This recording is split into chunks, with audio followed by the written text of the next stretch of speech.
आंब्याचा सीझन सुरू आहे, तर मंडळी तुम्ही कधी शेवयामध्ये आंबा घालून हा पदार्थ बनवला आहे का? 100% खात्री देऊन सांगते कधीच बनवला नसेल. तुम्हाला जर काही गोड खायची इच्छा असेल तर आजची ही रेसिपी तुमच्यासाठी आहे. नक्की करून बघा, मी नक्की खात्रीने सांगते तुम्हाला आवडणारी सुद्धा आहे. चला तर करायला घेऊयात. तर यासाठी इथे मी दूध गरम करायला ठेवलेलं आहे. अर्धा लिटर दूध घेतलं आहे मी आणि ते गरम करायला ठेवलेलं आहे. चांगलं गरम झाल्यानंतर बाजूला हे काढून घेऊया. यानंतर आपण इथे शेवया घेणार आहोत. तर हे बघा, ह्या भाजलेल्या शेवया मिळतात त्याच घेतलेल्या आहेत. आज आपण शेवयाची आंबा घालून खीर बनवणार आहोत. तर यासाठी तुम्ही असे हे बारीक शेवया घेऊ शकता किंवा जाडे शेवया येतात ना, ते घेतले तरी सुद्धा चालेल. हे बघा, या पद्धतीचे येतात. हे भाजलेलेच असतात तरीसुद्धा आपण एकदा भाजून घेणार आहोत. यामध्ये 2 प्रकारचे येतात, बारीक आणि जाडे. तर मी हे असे बारीक घेतलेले आहेत. यानंतर गॅसवर कढई गरम करायला ठेवलेली आहे.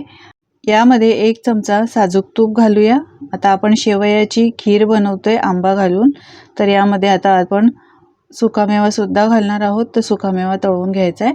तर तुम्ही तुमच्या आवडीचा सुकामेवा घेऊ शकता. इथे मी चिरून घेतला आहे काजू, बदाम आणि त्यानंतर किशमिशसुद्धा घेतलेली आहे. आता हे सगळं स्लो फ्लेमवर आपल्याला या तुपामध्ये तळून घ्यायचं आहे. 1-2 मिनटं फक्त तळून घ्यायचं आहे. मी बारीक चिरून घेतले आहे, तुम्ही अख्खेसुद्धा घालू शकता काजू आणि बदाम. 2 मिनटं चांगले असे हे तळून घेतलेत. आता हे काढून घेऊया. दूध घालून केलेली शेवयाची खीर तर आपण बनवतच असतो, पण अशी आंबा घालून तुम्ही कधी शेवयाची खीर बनवली नसेल तर एकदा या पद्धतीने करून तर बघा. चवीला खरंच खूप छान लागते. सगळे सुकामेवा तळलेले काढून घेतलेले आहेत. यानंतर याच तुपामध्ये आपल्याला घालायचे आहे शेवया. आता शेवया मी 1 वाटी भरून घेतलेल्या आहेत. या मोठी वाटी असते ना, तेवढी घेतलेली आहे. तुम्ही खीर किती प्रमाणात बनवणार त्याप्रमाणे तुम्ही शेवया घेऊ शकता. भाजलेले जरी असले तरी 1-2 मिनटं आपल्याला परतून भाजून घ्यायचे आहेत. रंग पाहू शकता, याचा रंग बदललेला आहे. चांगले हे भाजलेले आहेत. यानंतर आता यामध्ये आपण गरम करून ठेवलेलं दूध घालायचं आहे. तर अर्धा लिटर मी दूध घेतलं होतं. हे सगळं दूध मी यामध्ये घातलेलं आहे. मंडळी, तुम्हाला माझी रेसिपी जर आवडत असेल तर एक लाईक करायला विसरू नका आणि तुम्ही कुठून पाहताय ही रेसिपी हे सुद्धा मला कमेंट करून नक्की सांगा, म्हणजे मी तुमचे आभार मानू शकेल.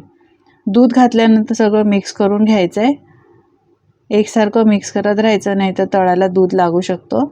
आंब्याचे बरेच पदार्थ मी अपलोड केलेले आहेत मंडळी, ते सुद्धा एकदा नक्की पहा. सगळ्यांची लिंक डिस्क्रिप्शन बॉक्समध्ये दिलेली आहे. तुम्हाला ते पदार्थसुद्धा नक्कीच आवडतील. मिक्स करून घेतल्या. हळूहळू ही खीर आहे ही दाटसर व्हायला लागलेली आहे.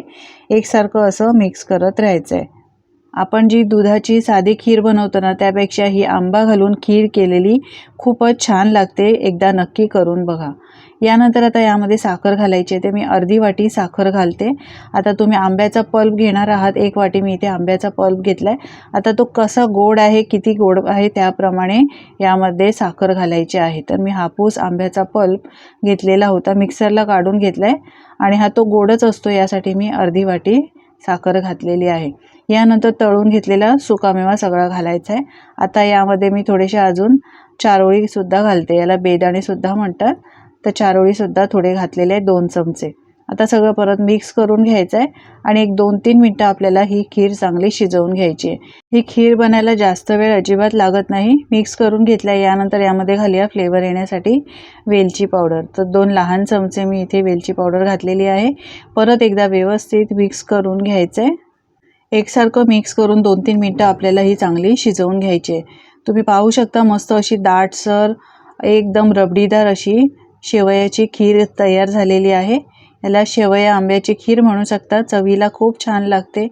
मस्त अशी गरमागरम खायला खूपच छान लागते. किंवा तुम्ही फ्रीजमध्ये ठेवून थंडगारसुद्धा ही खाऊ शकता, पण गरमागरमच खायला खूप छान लागते. नेहमीपेक्षा वेगळ्या पद्धतीने बनवली ही शेवयाची आंबा घालून केलेली खीर तुम्हीसुद्धा एकदा या पद्धतीने करून बघा. कधी बनवली आहे का कमेंट करून नक्की सांगा. बनवली नसेल तर करून बघा आणि तुमचे अनुभव माझ्यासोबत नक्की शेअर करा. आजची ही रेसिपी कशी वाटली कमेंट करून सांगायला विसरू नका.